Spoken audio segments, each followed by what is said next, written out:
Of you. आज मैं आपको अल्कोहल के बारे में पढ़ाऊँगा, फिनॉल और अल्कोहल के बारे में पढ़ाऊँगा। देखते हैं कि अल्कोहल और फिनॉल क्या होता है।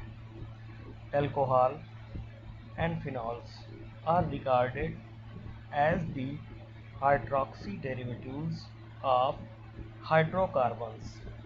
अब जैसा कि यहाँ पे लिखा हुआ है, चाहे अल्कोहल हो या फिनॉल हो, ये दोनों ही हाइड्रोकार्बन के हाइड्रोक्सी व्युत्पन्न होते हैं, where one or more hydrogen atoms of a hydrocarbon.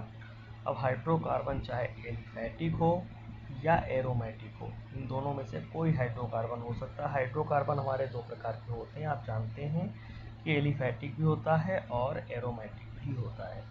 तो इनके हाइड्रोजन परमाणुओं को, चाहे वो एक हाइड्रोजन हो चाहे एक से अधिक हाइड्रोजन हो, इनके हाइड्रोजन परमाणुओं को अगर हाइड्रोक्सिल समूह द्वारा हटाया जाता है, उनकी जगह हाइड्रोक्सिल ग्रुप आता है, तो जो हमें मिलेगा वो हमारे क्या होंगे, अल्कोहल होंगे या फिर फिनॉल्स होंगे। ठीक है, तो वही यहाँ पे बताया गया है। अब आगे देखते हैं।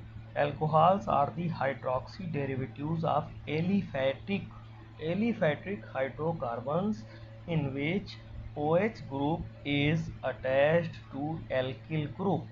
मतलब कहने का ये हुआ कि अल्कोहल्स क्या होते हैं, हाइड्रोक्सी डेरिवेटिव्स होते हैं किसके, एलिफैटिक हाइड्रोकार्बन्स के, जिनमें जो OH समूह होता है वो किससे जुड़ा होता है, एल्किल समूह से जुड़ा होता है। एल्किल समूह आप जानते हो, CH3, C2H5, C3H7, ये सब क्या है, एल्किल समूह, इनसे जुड़ा होता है।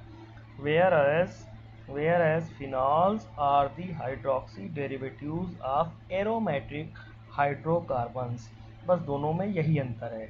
अगर अल्कोहल होगा तो उसमें जो OH समूह होगा वो एल्किल ग्रुप से अटैच्ड होगा, लेकिन जो डेरिवेटिव होगा वो किसका होगा, एलिफैटिक हाइड्रोकार्बन का होगा।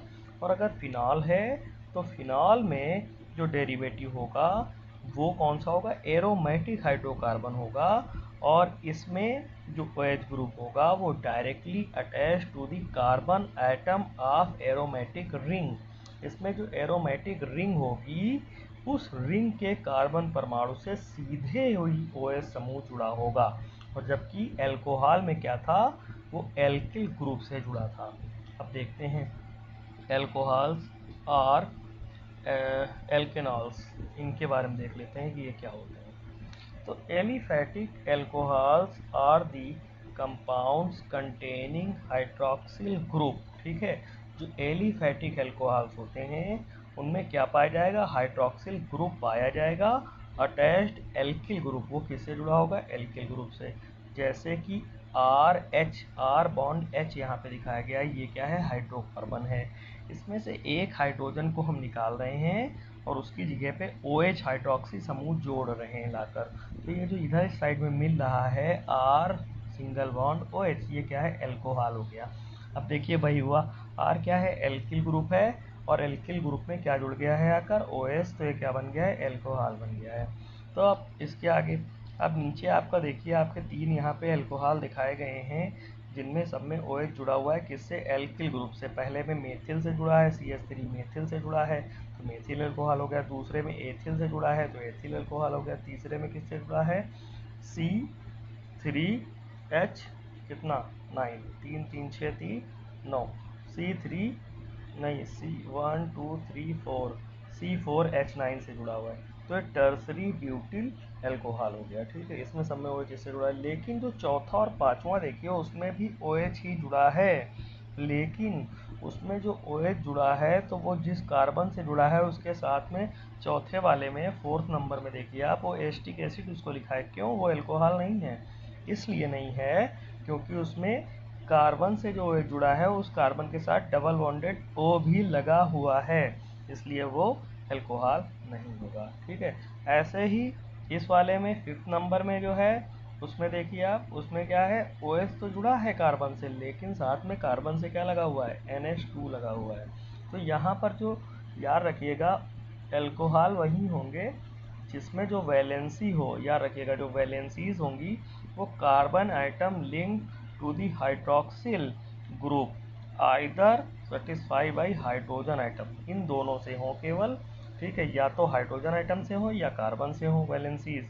एल्कोहल में जो वैलेंसीज हो of the carbon atom link to the hydroxyl group, या तो इससे हो या फिर किससे हो, हाइड्रोजन आइटम से हो, ठीक है, या फिर दोनों से हो, इसके अलावा किसी और से ना हो, तो वो एल्कोहल होंगे। अब आता है क्लासिफिकेशन ऑफ एल्कोहल्स। तो क्लासिफिकेशन ऑफ एल्कोहल्स में पहला हमारा कौन सा है, मोनोहाइड्रिक एल्कोहल। मोनोहाइड्रिक जैसा कि इसका नाम ही है, जिसमें एक OH समूह जुड़ा हो वो क्या होंगे, सारे मोनोहाइड्रिक होंगे। जैसे पहला है हमारा CH3OH, ठीक है, तो ये क्या है, मेथेनॉल है या मेथिल एल्कोहल है, क्योंकि इसमें एक OH है, सीधी सी बात है। दूसरा हमारा क्या है, CH3CH2 मतलब C2H5 एथिल, तो एथिल एल्कोहल हो गया, या फिर IUPAC क्या हो जाएगा, एथेनॉल हो जाएगा हमारा। ऐसे ही हमारा तीसरा है कौन सा, CH3CH2CH2OH, तो ये हमारा क्या है, प्रोपेन 1 ऑल, इसको आप या तो कह लीजिए या फिर नॉर्मल प्रोपिल एल्कोहल कह लीजिए, ठीक है, ये वो भी सही हो जाएगा। तो ये सारे कहने का मतलब ये जितने यहाँ पे दिख रहे हैं सब में एक OH मौजूद है, इसलिए ये क्या है, मोनोहाइड्रिक एल्कोहल है। अब उसके बाद 2 नंबर पे आता है पॉलीहाइड्रिक एल्कोहल्स, इसमें एक से ज़्यादा OH होंगे।